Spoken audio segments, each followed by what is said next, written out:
네, 방금 나연수 기자의 설명처럼 이 남북관계 반전에 대한 토대가 마련됐다고 볼 수 있겠지만 오늘 분위기를 이어가기에는 변수들도 여럿 있습니다. 네, 대화 채널이 복원된 남북관계 분석해 보도록 하겠습니다. 신범철 경제사회연구원 외교안보센터장 모셨습니다. 안녕하십니까? 예, 안녕하세요. 예. 네, 신범철 센터장님은 오랜만에 볼 만큼 그만큼 남북관계가 교착 상태에 빠져 있었다고도 볼 수 있겠습니다. 본격적인 질문 드리기 전에 좀 이해를 돕기 위해서 사실 북한 개성에 있는 남북 연락사무소가 폭파가 된 거고 이번에 또 연락사무소에서 서울에 있는 연락사무소에서 남북계 연락 채널이 복원된 거거든요. 그 좀 물리적인 환경을 좀 설명해 주시죠. 예, 그렇죠. 그러니까 통신선과 연락사무소는 별개고 연락사무소도 개성에 있는 공동연락사무소가 있었는데 그것을 작년 6월 19일 날 폭파하기 전에 철수를 시켰어요. 네. 그러니까 서울에 연락사무소는 있는 거고 북쪽도 카운터파트가 있는 거죠. 그래서 오늘 통신선 복원에서 통화를 한 것은 서울에 있는 연락사무소와 북측 카운터파트하고 통화를 한 거고요. 남북 공동연락사무소 개성공단에 있던 걸 폭파한 것은 통신선은 그 연락사무소에 있지는 않습니다. 그리고 일반적으로 통신선이 끊어졌다 해서 많은 시청자분들께서는 물리적으로 통신선을 가위로 자르듯이 끊는 거로 착각을 하시는 경우가 많은데요. 거기에 북한이 응답을 하지 않았던 거예요. 그런데 이제 다시 응답을 하기 시작한 거죠. 오늘을 계기로. 그렇군요. 좀 쉽게 설명드리면 전화를 걸었는데 그동안 안 받았는데 지금 받았다. 그렇죠. 예. 다시 받는 거죠. 예. 받았습니다. 그리고 이제 13개월 만에 받았고 3분 정도 이제 통화가 있어요. 사실 상징적인 것이잖아요. 그 상징을 정말 설명을 좀 해주시면 좋을 것 같습니다. 그렇죠. 아까 청와대 설명도요. 실내 구축 이야기를 했잖아요. 이러한 군 통신선이라든가 이런 통신선 같은 것들이 결국에는 남북 간의 상호 실내 구축 조치의 일환으로 추진이 됐던 거죠. 그런데 북한이 일방적으로 그 당시에 대북 전단을 문제 삼으면서 일방적으로 통신선을 차단했고 그 결과 13개월 동안 남북 간의 공식적인 루트에서의 이런 상호 연락 소통이 되지 않았다. 그만큼 신뢰가 떨어졌다고 볼 수 있습니다.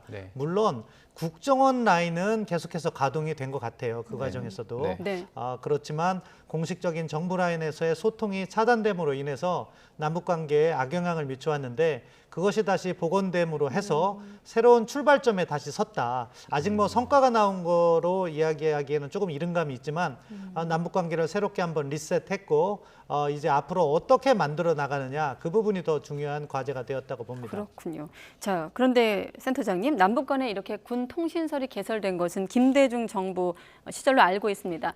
남북 관계에 따라서 끊겼다가 다시 복구됐다가 이렇게 좀 반복하지 않았습니까?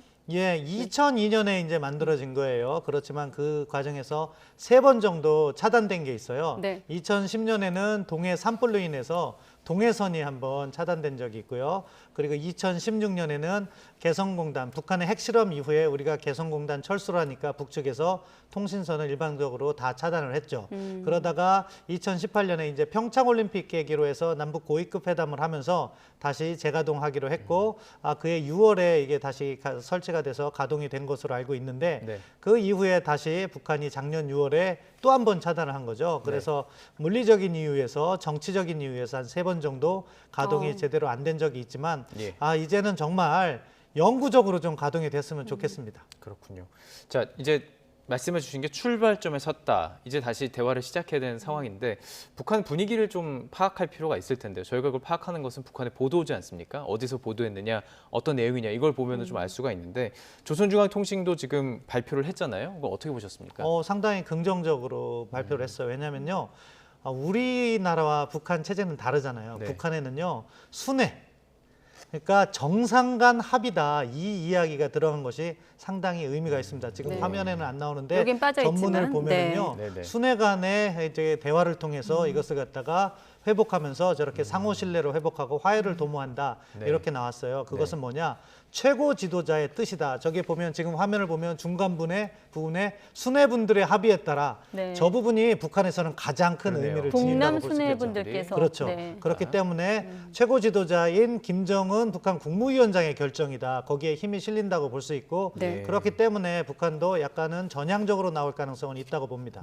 순회부. 그렇다면 이제 친서 소통으로 또 바로 연결을 지어볼 수 있을 텐데 사실 청와대도 지난 4월부터 여러 번, 최소 2번 이상은 친서 교환이 있었다고 강조하고 있습니다. 오늘의 결과는 친서 소통으로 인한 좀 결과로 직결할 수 있을까요?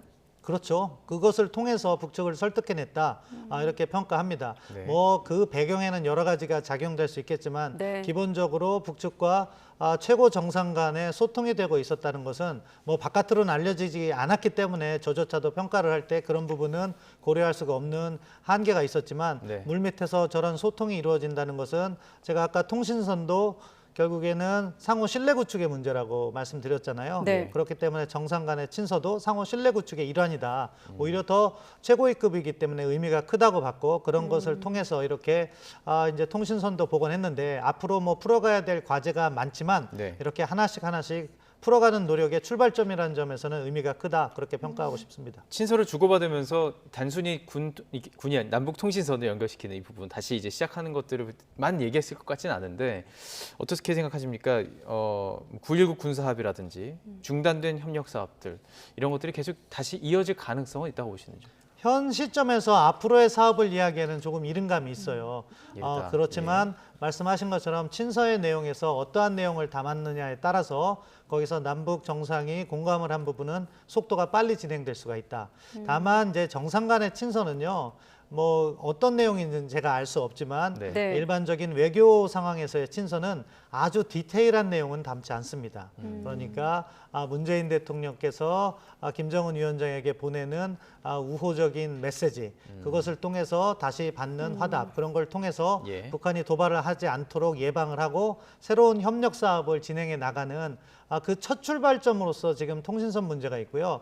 그 다음에 사실 우리가 풀어야 될 여러 가지 과제가 있겠죠. 말씀하신 군사 분야 부속 합의서를 이행하고 남북이 조금 소통하고 우리가 안고 있는 뭐 현안이라고 할 수 있는 이산가족 문제라든가 네. 이런 부분을 갖다가 하나씩 풀어 나가야 되는데 네. 이거는 지금까지의 관례를 보면 북한이 그냥 주지는 않아요. 뭐냐면은 북미 대화의 재가동이라든가 예. 또한 남북 관계에 있어서 우리가 또 북측의 인도적 지원이라든가 경제 협력 이런 것과 맞물려서 돌아가기 때문에 네. 거기에는 아직 몇 가지 장벽들이 있거든요. 그것들을 극복해 나가는 외교적 지혜가 필요하다고 봅니다. 네, 지금 센터장님 말씀을 종합해 보면 대화 채널은 열렸고 하지만 아직은 9.19 군사합의에 따른 협력 사업을 말하기는 이르다. 그렇다면 말씀하신 대로 그 가운데 지렛대나 징검다리가 필요한데 가장 중요한 점 뭐라고 생각하십니까? 가장 중요한 것은 지금 북한이 원하는 것은 북미 대화거든요. 그렇기 때문에 북미 대화가 재개될 수 있는 여건을 과연 한국 정부가 조성할 수 있을 것인가 이 부분이 중요하다고 봅니다. 예. 지금 북미 간에는 서로 각자의 기준이 달라요. 북한과 같은 경우에는 제재 완화라든가 한미연합군사훈련 중단과 같은 네네. 선조치가 있어야지 대화로 복귀하겠다는 거고 네. 미국 바이든 행정부는 외교적 기회는 열어놓겠다고 하지만 조건 없는 대화를 강조하고 있거든요. 네. 그럼 서로 이 큰 간격을 어떻게 좁힐 것인가 한국 정부의 역할이 그 부분에서 필요한 것이고 제 개인적으로는 대화에는 조건 없이 복귀하되 그렇지만 대화를 통해서 북한이 어떤 것을 얻을 수 있는가를 가시화해서 북측에 전달하는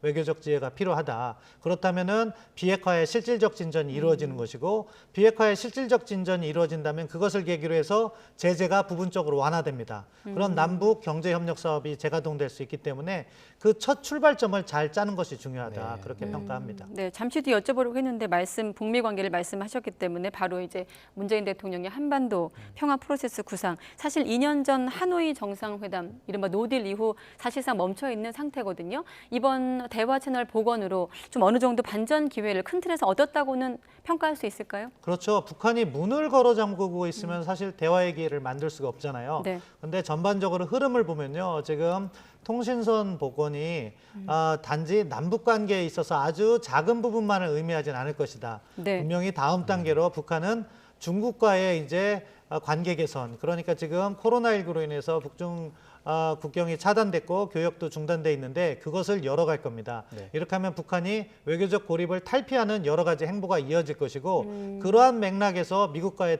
대화도 시도가 될 거예요. 예. 그렇기 때문에 그 과정에서 한국이 연결 역할을 잘 한다면은 아까 제가 말씀드린 선순환 구조를 만들 수가 있을 것이고 만약에 북한이 그런 부분에 있어서 진정성 있는 대화를 보이지 않고 예. 계속해서 선조치를 갖다 요구하고 있다면은 사실 이러한 북한을 변화시키기가 쉽지 않기 때문에 네네. 우리가 현 상황에서 너무 긍정적인 장밋빛 전망을 해서는 안 된다고 봅니다.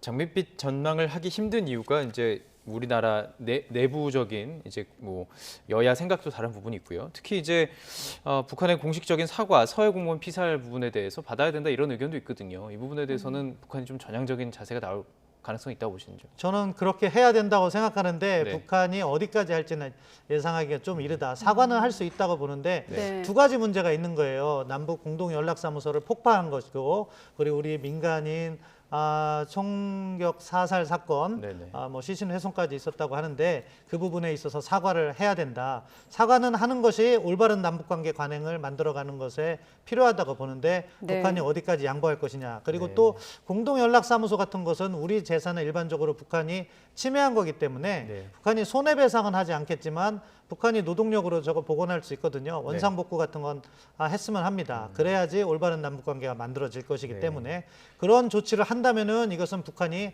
진정성 있는 변화를 보였다고 저희가 평가할 수 있을 것이고, 그럴 경우에는 북미 핵협상이나 이런 부분에서도 북한이 전향적인 모습을 보일 수가 있다. 지금 중요한 것은 미국 바이든 행정부가 제안한 단계적 비핵화는요, 과거 북한이 원하던 협상 방식이에요. 그렇기 때문에 북한이 그런 부분을 착안해서 대화에 적극적으로 나올 수도 있기 때문에 우리가 그런 부분에 있어서는 기회 요인을 크게 가져가고 네. 북한이 요구하고 있는 선조치는 북한에게 앞서 말씀드린 것처럼 대화에 복귀하면 북한이 얻어갈 수 있는 것들을 좀 가시화해 줄 필요는 있다. 그렇다면 그것을 북한이 비교 형량을 하겠죠. 네. 그러면서 진정성 있는 대화로 올 것이냐 아니면 현상 유지를 할 것이냐 결정을 할 것이라고 봅니다. 네, 지금 방금 오동건 앵커와 센터장님 언급하신 그런 북한의 태도를 포함해서 지금 북한이 지금 국경도 봉쇄하고 있는 상황이고 또 다음 달 중순에는 한미 연합훈련도 예정돼 있지 않습니까?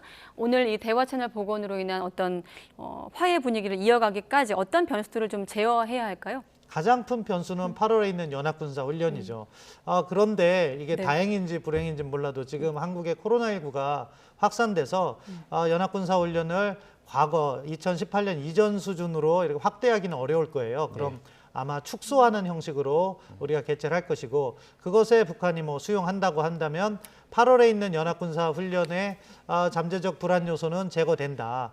그렇게 되면 이제 9월 달부터는 북미 대화가 재개될 가능성이 있는데 예, 예. 그 부분에 있어서 한국이 얼마나 연결력한 대화의 촉진자 역할을 잘할 것인가가 예. 그 다음 단계로 선순환을 만들 것이냐 아니면 현상 유지가 계속되는 조금 안타까운 시간이 지속될 것이냐를 좌우할 거라고 보는데요. 예. 지금 남북 정상 간 친서가 오갔고 북한이 통신선 개방하고 그런 모습은 긍정적인 쪽으로의 방향 전환을 시사한다고 봅니다. 네. 방향이 전환됐다고 말하긴 이르지만 시사하는 부분이 있어요. 네. 그럼 그 다음 단계에서 우리가 주목해서 봐야 될 것은 앞서 제가 연합군사훈련과 북미 대화를 이야기했지만 네. 과연 북중 국경이 열릴 것인가. 북중 이것은 국경. 이제 북한이 대외 전략을 갖다가 바꾼다는 것을 의미하거든요. 지금 현재 북한은 자력갱생만을 강조하고 있어요. 예. 이 자력갱생, 북한 스스로 혼자 해보겠다는 것은요, 대외관계에 있어서의 전략 변화를 수반하지 않고 있습니다.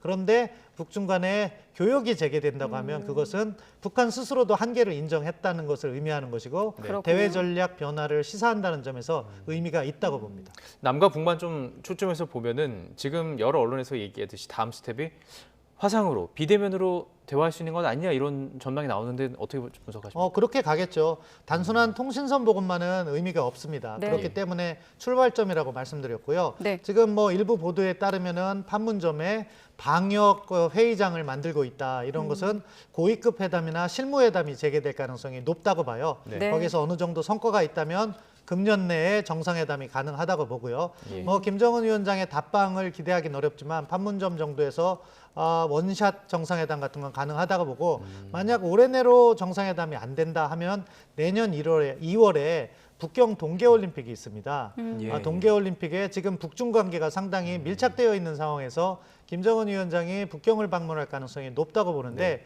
그때 남북 정상회담도 가능하다. 네. 아마 정부는 그런 것에 초점을 두고 정책을 추진하고 있을 것으로 보는데요. 중요한 것은 이제는 정상회담 자체보다도 그것을 통해서 좀 성과를 냈으면 해요. 성과. 그렇기 때문에 이상가족 상봉이라든가 이런 부분에서 실질적인 성과를 가져올 수 있는 회담으로 우리가 만들어 나가야 된다. 그렇게 생각합니다. 네, 아무튼 남과 북이 매일 오전 9시, 5시인가요? 정기 통화를 하기로 합의를 했기 때문에 말씀하신 대로 좀 통화 음질을 확인하는 차원이 아니라 좀 소통 자체가 좀 진전되기를 기다려 보도록 하겠습니다. 네, 신범철 센터장이었습니다. 오늘 고맙습니다. 네.